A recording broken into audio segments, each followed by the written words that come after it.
देना ही जीवन का एक तरीका है। चाहे हम अपना टैलेंट दें, अपने देने को दें, अपने दिमाग को दें, अपने स्किल को दें, जो कुछ हमारे पास है हम उसको दें।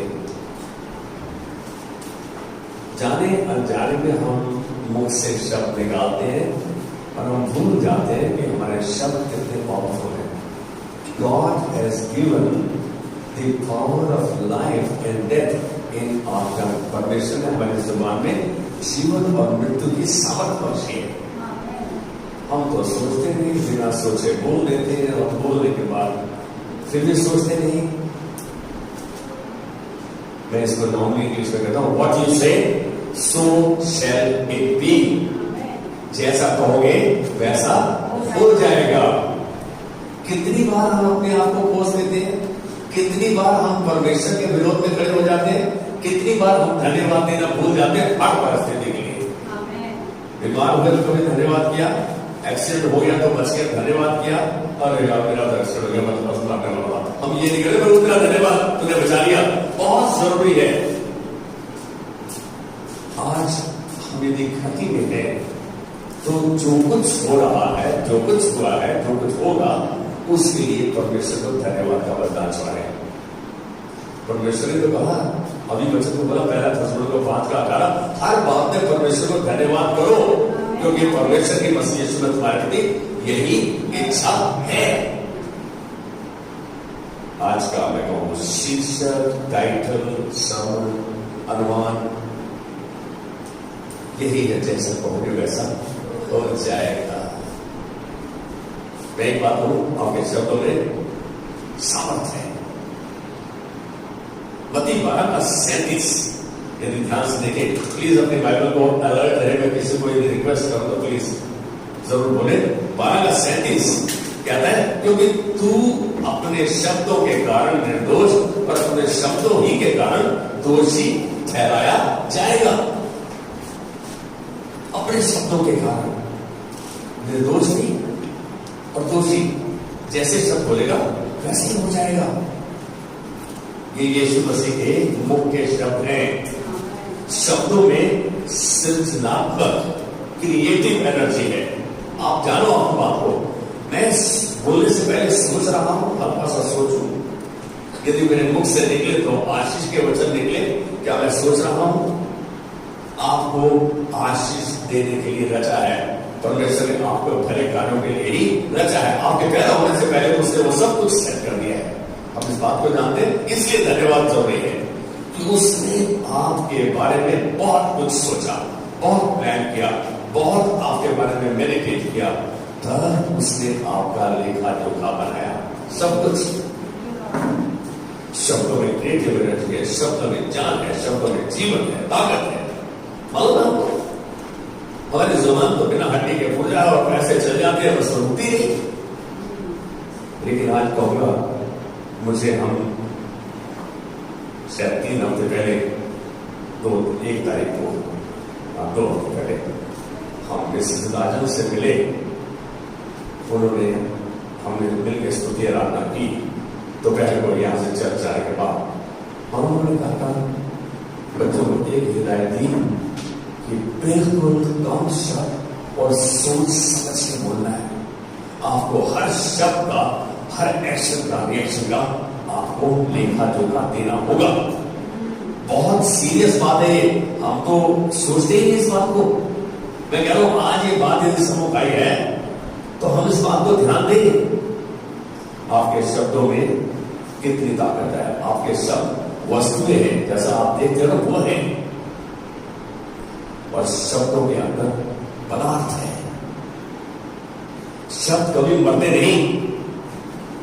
मेरी बात को ध्यान से रखना, शब्द कभी मरते नहीं। यीशु ने हमें दिखाया उसने शब्दों में खास स्पेशल जान है, सामर्थ है, असामान्य सामर्थ है, हमारी सोच के बाहर सामर्थ है। मालूम है, आज के बाद यदि आप किसी ने कहा फटाफट क्यों नहीं बोलते, मैं सोच के बोलूंगा। आप यदि कम बोलते हो तो शायद गलत नहीं है, ज्यादा बोलते हो तो उसमें पाप उपस्थित है। कम बोलने में पाप कब है? मैं एक छोटी सी गवाही दूंगा। हमारी कंपनी में हमारे बॉस ने, बाद में परमेश्वर उसी पोजीशन में मुझे लेकर आया, वो कभी भी मैनेजर्स कॉन्फ्रेंस में या टॉप बॉसेस की कॉन्फ्रेंस में जाते थे, उसको बोलते थे, ठाकुर जी आप बोलते क्यों नहीं? सब घबराते थे, पता नहीं ठाकुर के दिमाग में क्या है। अरे आपके दिमाग में है तो केवल परमेश्वर का वचन होना चाहिए, क्योंकि वो वचन मेरी जुबान को नियंत्रण में कर सकता है केवल। मालूम है याकूब की पत्री 3 अध्याय में 1 और 2 में देखो तो दूसरी आयत में उत्तर आ जाता है, कौन हमारी जुबान को कंट्रोल कर सकता है? केवल वचन। वचन कंट्रोल कर सकता है। यदि वचन अंदर है तो आप उस वचन की सामर्थ्य, उसकी आत्मा की सामर्थ्य द्वारा नियंत्रण में रहेंगे। आपके मुख से परिस्थिति में कैसी भी क्यों ना हो, जब परमेश्वर कहते हैं कि सब बातों में मिलकर वो भलाई को उत्पन्न करता है, क्या उसको देखता है कि यदि ऐसी कोई बात है तो उसकी इसमें भलाई को उत्पन्न करेगा? परमेश्वर की बात को, उसके वचन को क्यों प्रोक्लेम नहीं करे? सब बातों में मिलकर वो भलाई को उत्पन्न करता है। कौन सा वचन है? कौन बोलेगा तुमको? प्लीज मैं आस्क अ पर्टिकुलर पर्सन,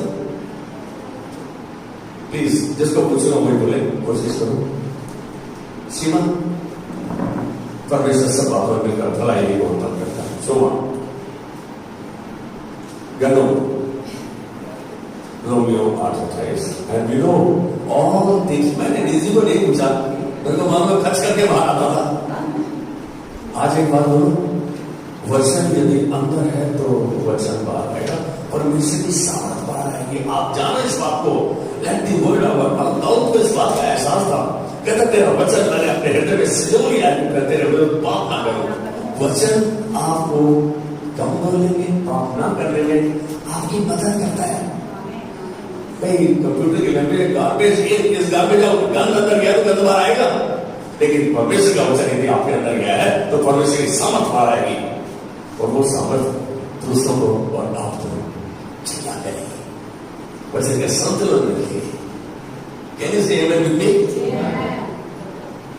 हम देखते हैं कि शब्दों में जान है, खास ताकत है, सामर्थ है।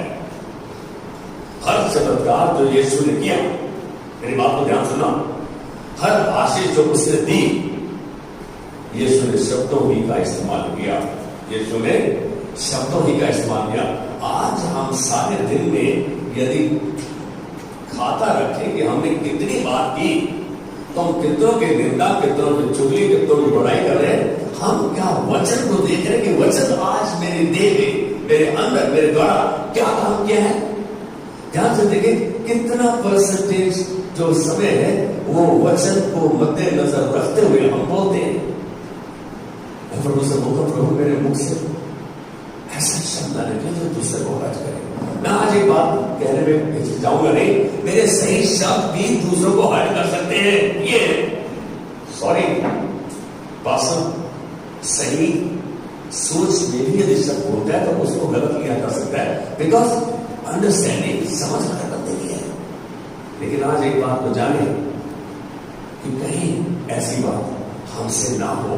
आज प्रभु वो दर्शा रहा है कि तुम्हारे वचनों में, तुम्हारे शब्दों में कितनी जान है, और जब हम उसके वचन का प्रयोग करते हैं तो उसके बिल्कुल समतल में आ जाते हैं, उसके रेजोनेंस में आ जाते हैं, उसके साथ एक धुन हो जाते हैं। यीशु ने शब्दों ही का इस्तेमाल किया, चाहे उसने आशीष दी, वह बोला, और जो कुछ उसने कहा वो हो गया। आप ये देखो, यीशु इस पृथ्वी पर आपके और मेरे तरह था, उसने जो कहा हो गया। वो पिता की ओर देखता था जब कुछ करता था, जब सुनता था तो पहले पिता को सुनता था, वैसे तो जो उसको करते देखता था वही करता था। क्या आज हमारा लक्ष्य ये है कि प्रभु मैं जो तेरे वचन के द्वारा सीखूंगा मैं उसी को लागू करूंगा अपने जीवन में? हम आज इस भौतिक संसार में रहते हुए हम इतने संसारिक वस्तुओं से खींचे जा चुके हैं कि हम उन चीजों के द्वारा ज्यादा प्रभावित होते हैं, परिस्थिति जो परमेश्वर का वचन कहता है। हम धन, संपत्ति, सामर्थ, पावर, पोजीशन, ये चीजें हमारे अंदर दस चुकी है। अंशु बड़ा अवसर मिलना चाहिए, बड़ा अवसर मिलना चाहिए। हम हाई नहीं कर रहे तो कैसे बनाएगा प्रभु? हाँ करो, मैं दूसरी बोलूंगा भाई हम सामर्थ्य बनना चाहते हैं? बिल्कुल। क्या हम धनी बनना चाहते हैं? परमेश्वर चाहता है उसके बच्चे फकीर नहीं हो, ठीक मांगने वाले नहीं हो, देने वाले हो। ये परमेश्वर की इच्छा है। तो फिर मेरी इच्छा क्यों नहीं है? प्रभु तू चाहता है कि तेरे बच्चे संपन्न हो। भजन से बच्चे का पालन क्या कहता है? कहता है जो यहोवा का भय मानता है, जो उससे प्रेम करता है, जो उसका काम मानता है, जो उसके कहे पे चलता है, परमेश्वर उसको उसी मार्ग पे जिससे वो प्रसन्न होता है चलाएगा। वो पुरुष उसको लेके जाएगा, परमेश्वर लेके जाएगा। तो उससे एक बात क्या है? कहता है वह कुशल से टिका रहेगा और उसका वंश पृथ्वी का अधिकारी ठहरेगा। बच्चों, माँ बाप के लिए कोई बात इससे बढ़कर नहीं जो अपने बच्चों को पढ़ते देते हैं। अक्षय का बेटा आज से 10 साल के बाद दिख रहा हो सीईओ है किसी कंपनी का। कैसा महसूस हुआ उसे? आई थिंक ऐसा हुआ है प्रभु तेरा धन्यवाद, ये आदर तूने पापा को दिया कि हम तुझे धन्यवाद दें। आप देगा मालूम है एक चीज, परमेश्वर की इच्छा नहीं होगी। वो यहां से कह रहा है बच्चे से देना कह रहा है उसका वंश पृथ्वी का अधिकारी ठहरेगा। कब ठहरेगा? आज आप और हम उस हाईवे को बना रहे और हमारे बच्चे उस हाईवे पर दौड़ेंगे। They will run the race. They will be in the power and position.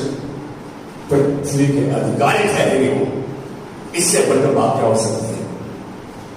देव चाहेगा मेरी बेटियां, मेरा बेटा वो बने प्रभु जो तू चाहता है। हम चाहते हैं जो मैं चाहता हूँ वो बने। अरे एक बार समर्पित तो करो, उनके हाथ में दे दो। Commit your ways to the Lord. अपने मार्ग की चिंता यहोवा पर छोड़। 37 में उस पर भरोसा रख, वो पूरा करेगा। आज परमेश्वर कार्य करने को तैयार है हमारे लिए। क्या हम तैयार हैं? क्या हम अपने आप को समर्पित करते हैं? क्या सच में प्रभु के वचन को थामे हुए चलते हैं? आज एक बात जानो, परमेश्वर के देने का, आशीष करने का निश्चित समय है, उचित समय है। इसलिए पहला पत्रस 5:5-6 इसलिए परमेश्वर के बलवंत हाथ के नीचे दीनता से बने रहो, उसकी आज्ञा का पालन करो, जिससे वह तुम्हें उचित समय पर बढ़ाए। उसके बढ़ाने का समय है। Everything is the time. आज एक बात कहूं, हमारे मुख से शब्द किसी के लिए प्रार्थना आनंद का भी ताला को 4th ग्रेड का उसको स्टेज भी बोलते हैं। शायद मेरी 3 या 4 बार 12 से बात हुई, दोनों तरह आवाज सुनना था बहुत है। मैं क्यों उसको चुप हूं कि कहां का है क्या है? परमेश्वर ने जब इस इतनी हद तक आ दिया तो अपने घर से बैठा बोल जगह को मैं जगह करूंगा उसको। आपको वचन उसने क्यों दिया है? इसलिए हम उसके वचन को बोले, विश्वास करते हुए उस जीवन में उस देह में बोले। अरे उसके वचन हम जब प्रभु के रेजोनेंस में आते हैं, उसके वचन रचनात्मक हो जाते हैं, सामर्थ्य हो जाते हैं, खास हो जाते हैं और है।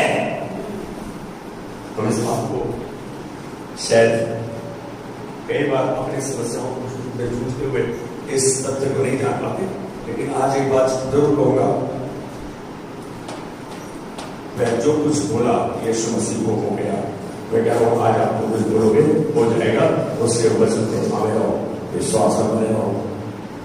यीशु मसीह ने ये आप यदि मरकुस के 11:24 पर देख लो, कहते जब प्रार्थना करते हो तो प्रतीति करो, जो तुमने मांगा तुमको मिल गया तो तुम्हारे हो जाएगा। तो हम कहां विश्वास करते हैं कि नहीं मिलने से पहले हम तो अपनी एप्रीहेंशंस, अपने एजम्पशंस, अपने विचार को व्यक्त करते जाओ तो बड़ी से बड़ा कितनी मेरा बच्चा हो गया ऐसा कर रहे हैं। हम तो बिल्कुल शक के दायरे में चल रहे, कहां विश्वास करेंगे? अरे अपने बच्चे के जीवन में बोलो तुम बहुत बड़ी अवसर बनोगे। यीशु नीतू, आशु, यीशु, शीला, यू विल बी अधिकारी ठहरोगे इस स्थिति में। मतलब उसके लिए जिम्मेदार कौन है? हाँ, नहीं प्रार्थना नहीं करनी है, चलना है, थोड़ा फर्क है, थोड़ा फर्क है। जो हाईवे पे आप चलोगे उसी पे ये भागेंगे। आप हाईवे बनाने का विश्वास के द्वारा, अपने एक अच्छे उदाहरण के द्वारा, अपने अच्छे एग्जाम्पल के द्वारा, अपने चलन के द्वारा, अपने चरित्र के द्वारा। देखो मेरा एक दोस्त है, मैं कहूँगा सोचाई सरदार है, बहुत अमीर है, उसकी मिसेस का फोन आ गया, उनको मैं बहुत पैसे मतलब 55 साल से ज्यादा से जानता हूँ, तो बोले आपको सोच रहे याद कर रहे थे। मैं खाली याद कर रहा था, ठीक है करते रहो। नहीं आप आओ, मैं मालूम में चला जाता हूँ तो मेरे गले तक कर देते यहाँ पे, यहाँ तक मेरे मुझे आवाज तक नहीं करती, इतना ठूस देते वही वैसे कर जाऊंगा याद करोगे। आज एक बात जानो, उस परिवार में परमेश्वर की महिमा जीती जाती देखी है, सदा है। अभी भी मेरे को पढ़ाना, मैं शायद 2001 या 2 में मैंने पढ़ाना बंद कर दिया, उससे पहले बंद कर दिया था। अभी भी वो गुरु जी के नाम से उस परिवार ने 3 पीढ़ियों को पढ़ाया, परमेश्वर धन्यवाद सामर्थ्य परमेश्वर ने। अभी उसका जिसको पढ़ाया उसका बेटा हुआ, वो क्या है सर जी है पढ़ाओ। आज एक बात में मना करूँ, मैं सोचा मैं पढ़ाने लगा, लेकिन चलो कहना पड़ेगा कि बाइबल पढ़ाओ, फिर शब्द पढ़ाओ, परमेश्वर का वचन पढ़ाओ। आज एक चीज समझ में आ रही है कि परमेश्वर आपके जीवन में बहुत कुछ करना चाहता है, क्या हम उसको करने की आज्ञा देते हैं? मुझे दिख रहा है क्योंकि देखें कि यीशु ने कहा, क्या कहा, कब कहा, क्यों कहा और क्या हो गया। जब हम उस उदाहरण को देखते हैं तो वो उदाहरण हमारे हृदय की गहराई में कहते हैं। आपने अंजीर के पेड़ का उदाहरण देखा, यीशु उसने सीजन नहीं था, अंजीर के पेड़ में चला गया, फ्रूट नहीं देखा, अच्छे ना फल को लेके रखा है क्या। अरे भाई पता साफ था, जब वापस लौट देखा वो पेड़ उठा के खुश हो गया। इतनी ताकत है आपके पर। यीशु मसीह अपने चेलों को दिखाना चाह रहा था कि तुम्हारे शब्दों में कितनी सृजनात्मक सामर्थ्य है, क्रिएटिव एनर्जी है। खास आज वो एनर्जी जो उसके पास थी हमारे पास है, क्योंकि हम उसके वचन को थामे हुए हैं। यीशु मसीह पिता के वचन को थामे हुए था और आज हम यीशु को थामे हुए, उसके वचन को थामे हुए। क्या हम थामे हुए हैं या खाली चर्च जाते हैं? हाँ जी रहे चलो बात जाते हैं। तो फिर अपना कभी शमशान घाट में गया है और आपने सब तो नहीं गए। शमशान घाट में जब जाता है ना, जवान आदमी मर गया, चलो प्रभु बस हम नहीं करूंगा, और बाहर आते कहता हूँ तुमने 50 आदमी दे रहे, मैं तेरे को दे दूंगा, तो क्या कर रहा है ऐसे तो दे रहे, बाहर आते गए। आज एक बात बोलो, आज तक ना कोई लेकर गया है ना कोई लेकर जाएगा। जो कुछ परमेश्वर दिया यहाँ आनंद उठाओ, उसका आनंद बनाओ, ये परमेश्वर की ओर से होना है। इक्लेसियास 5:19 कहता है जिसको परमेश्वर ने धन संपत्ति दियो और मेहनत करते हुए, श्रम करते हुए अपना भाग लेने के बाद आनंद बनाने की शक्ति दो, ये परमेश्वर की ओर से बना रही। जो कोई आनंद बनाता है, अच्छा खाता है, अच्छा पहनता है, ये परमेश्वर की ओर से वरदान है। कैसे हर बंदे की किस्मत में नहीं है। होते हुए रोते धोते कुछ नहीं कहते, आजकल सोना पानो पैसे नहीं मिल रहे। मैं जिस दोस्त की बात कर रहा हूँ ना, उनकी यदि पेंट छाड़ दो कम से कम 5-7-10 करोड़ रुपए ऐसे नहीं लाएगा। और कभी पूछा तो उसे पैसे चाहिए, सोना पालने के पैसा देंगे। अब ऐसा बना रोता धोते रहेगा, घर में क्लेश रहेगा, अशांति रहेगी उसके घर में। मेरे को पूछ रहा है यार सुन तू है ना कुछ क्यों, मैं क्या जिन्हें कुछ कितना मेरे नाम आया था कुछ क्या भाई। बहुत सिंपल सा संदेश है, जिसने मुझे खुश किया है, जिसने मुझे आनंद दिया है, जो मेरे मृतक शरीर में भी जीवन की सामर्थ्य को फूकता है, मेरे साथ वो तेरे भी करेगा। आज तो ये कह रहे पास कृष्ण बनाना, उसको सरदार को कृष्ण बनाना। उसकी बेटी को रिडेम्पशन का एक छोटा पाने के लिए कर दिया। सत्यवती कॉलेज कौन सा है? कॉलेज कौन सा है? उस कॉलेज के प्रोफेसर ने कहा कि पहले ये बताओ ये लिख के किसने दिया है। कैसा हमारे सरकार उन्होंने किससे बनाया हुआ सदा नहीं देना। आज एक बात कहो, आप अपना काम करो, वचन को उनके जीवन में बोलो, आप अपनी आज्ञाकारिता विश्वास योग्यता को प्रथम स्थान दो। अरे कितने नजदीक है मेरे, मैं उनको 55 साल शायद 7 साल में वो ठीक होगा, 12-13 साल के बाद से जानता हूँ, आज 78 साल में आया हूँ मैं। यहाँ देख रहा हूँ कि उनको उन्होंने कई बार कोशिश कर ली कि फास्टर जी थोड़ा उनका प्रसाद तेरा प्रसाद है, मतलब अपने मुंह से बोलो ये प्रसाद नहीं है, ये हलवा है, मैंने भी बनाया हलवा खा लो। पता क्या बोले, अच्छा तुझे क्या देखा है प्रसाद नहीं है, तुमने अपने मुंह से बोल दिया ना, उसकी सामर्थ्य को तो कर दिया प्रसाद को। हमारे मुंह में जीवन और मृत्यु की सामर्थ्य है। आज अच्छा लग रहा है, यीशु ने हमें सिखाया कि सृष्टि जो है, ये जो ब्रह्मांड, ये जो हम उसकी रचना देख रहे हैं, सबसे शक्तिशाली बल शब्दों का बल है। सबसे शक्तिशाली बल जो है वो शब्दों का बल है। आपके मुंह में जो शब्द है ना, उसमें सामर्थ्य सबसे ज्यादा है। मत्ती 12:36 में यीशु ने हमें चिताया और याद दिलाया, क्या कहा कि हम खाली अक्रिय शब्द ना बोले, हम खाली शब्दों का प्रयोग ना करें। क्यों? क्योंकि परमेश्वर का वचन, यदि हम परमेश्वर का वचन बोले, और यीशु ने यूहन्ना 6:13 में कहा, जो बातें, जो वचन तुमसे कहता हूं वो आत्मा है, वो सामर्थ है, वो जीवन है। क्या आप जानते हैं उसका वचन आत्मा है? यीशु के मुख्य वचन है। यदि हम उसमें विश्वास करते हैं तो उसका वचन देखिए 6:13, जो शब्द मैंने तुमसे कहे वे आत्मा है। आप वचनों ही का प्रयोग क्यों नहीं करते? मेरा प्रश्न आया है, आप वचनों ही का प्रयोग क्यों नहीं करते? और करते समय ये देखो कि क्या मैं सच में इस वचन को जीवन में लागू कर रहा हूं, उस पर चल रहा हूं? यदि आप चाहते हैं आपके बच्चे प्रभु के वचन में बढ़े, तो आप एक अच्छा नमूना बनाए बच्चों के लिए। एक बात जान लो, आपके शब्दों के साथ भी ऐसा ही है। वे भी अनंत है, मरने के बाद भी शब्द जिंदा रहते हैं। मेरी बात समझ में आ रही है? मरने के बाद भी शब्द जिंदा रहते हैं।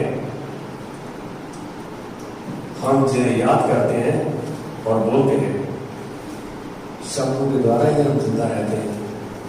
रोमियो 10 का नाम क्या कहता है? आपके शब्दों में कितनी सामत है? रोमियो 10 का नाम पढ़ेगा प्लीज। रोमियो 10 का नाम उद्धार के बारे में लिखा है।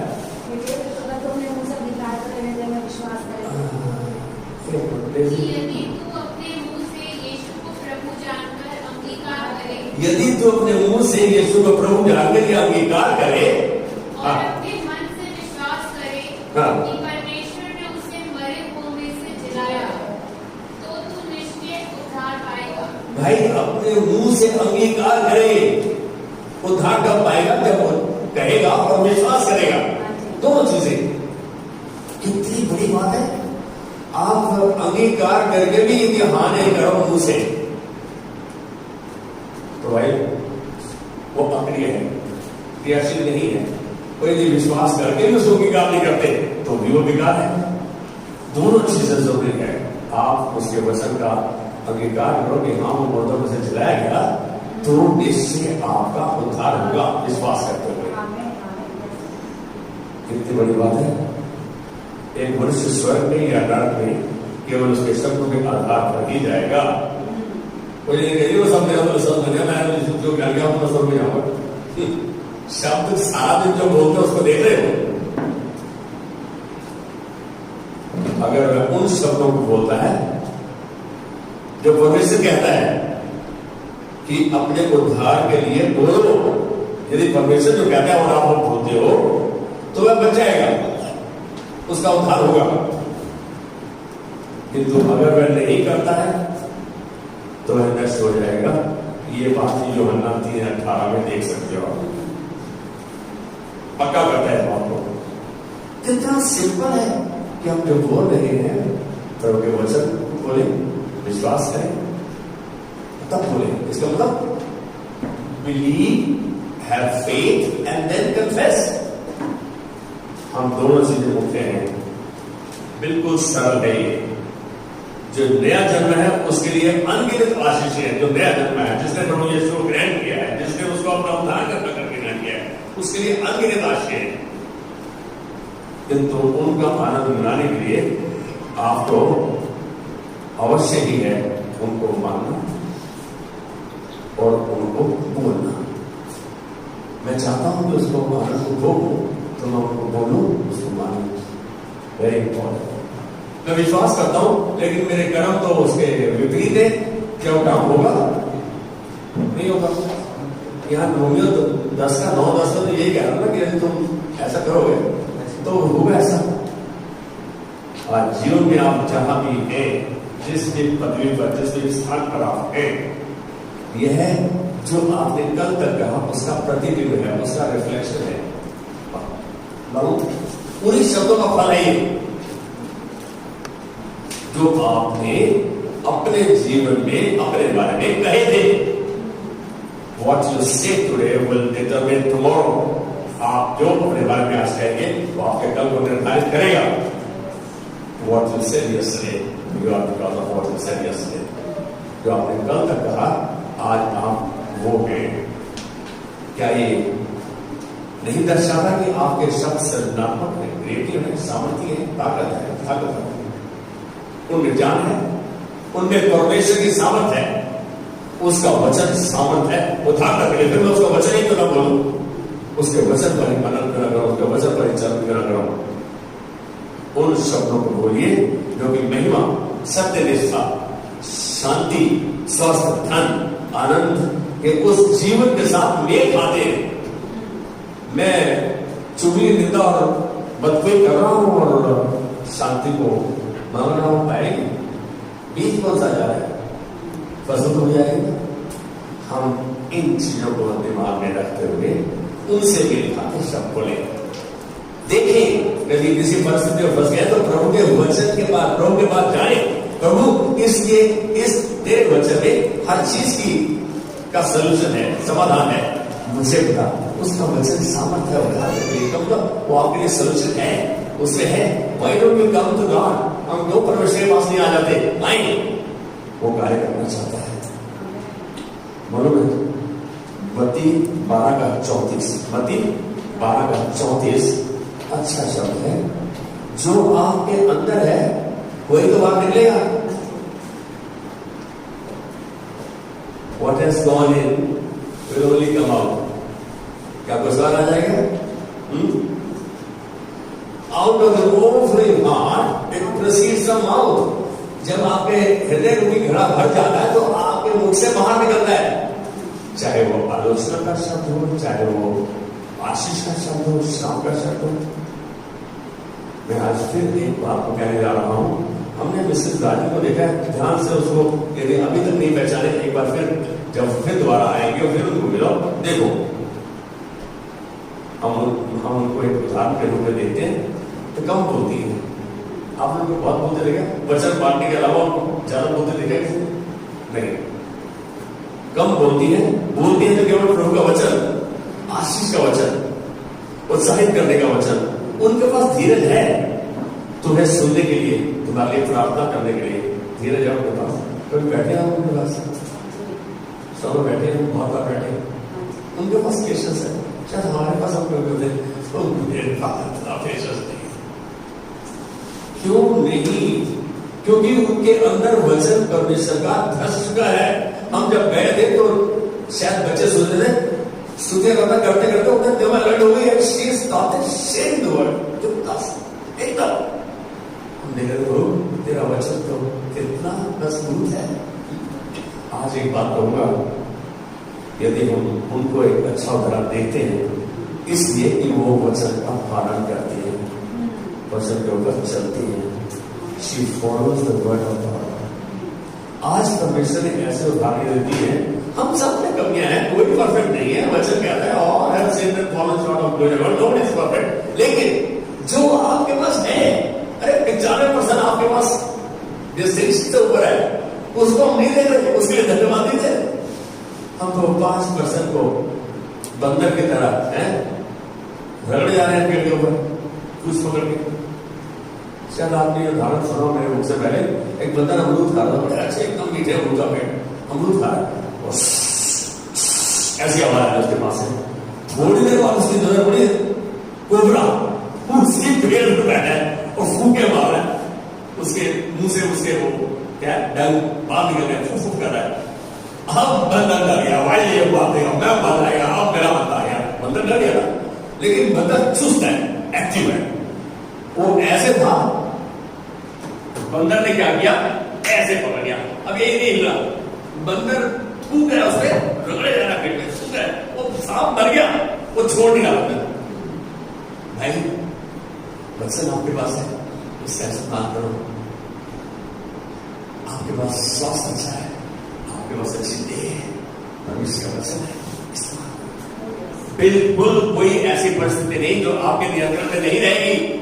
God in His mercy will give everything in your control. Let us remain humble. Let's remain in order. Let us submit ourselves to the authority of His word. उसके वचन की सामर्थ के अधीन हो जाए हम देखते हैं कि सच्चाई ये भी है। अब देखो मैं जो बोलने जा रहा हूं ध्यान से, सच्चाई ये भी है दूसरों के साथ अच्छा होना, खैर रखना, नम्र होना आसान है। दूसरों के साथ खैर रखना, नम्र होना, अच्छा होना आसान है, क्योंकि आप 24 घंटे जाते हो अपने साथ। अरे आपको क्या पता, क्योंकि पास्टर को तो बहुत अच्छे रिपोर्ट मिलती है। जैसे में जिसके साथ 24 घंटे रहते हो, एक साथ स्वभाव रहता है, गुस्सा नहीं करते उसके पास। यहां आ रहा है कि फेमिलियरिटी ब्रीड्स कंटेम्प्ट। जो नजदीकी बने वो परेशानी को लेकर आ जाता है। शायद मैं मिस्टर राजन की बात कर रहा हूँ जो 24 घंटे पास रहता है, उन्होंने 24 घंटे से बाहर है। ऐसे पापा कहाँ हो यार, इनको कहने का उनका हक है, उनके पास प्रिविलेज है, ऑनर है। आज एक बात करो, हमने दोनों को देखा, यदि ये ढीले पड़ गए तो उसको सामर्थ्य बना दिया, वो ढीले पड़ गए तो उनको सामर्थ्य बना दिया, और एक दूसरे की सेवा कर रहे हैं। और यही बात 105 कहता है, परमेश्वर के भय में, यहोवा के भय में एक दूसरे की सेवा करो। यार हमें एक वचन याद रहता है बातों को, हे पतियों अपने अपने पति के अधीन रहो जैसा प्रभु का चित है। उसे पकड़ के बंदर के तरह लड़ जाते हो तो भाई ये 21 देखने पहले पीछा देखो जैसा। मतलब एक बात होगा कि हमें उत्साहित करता है।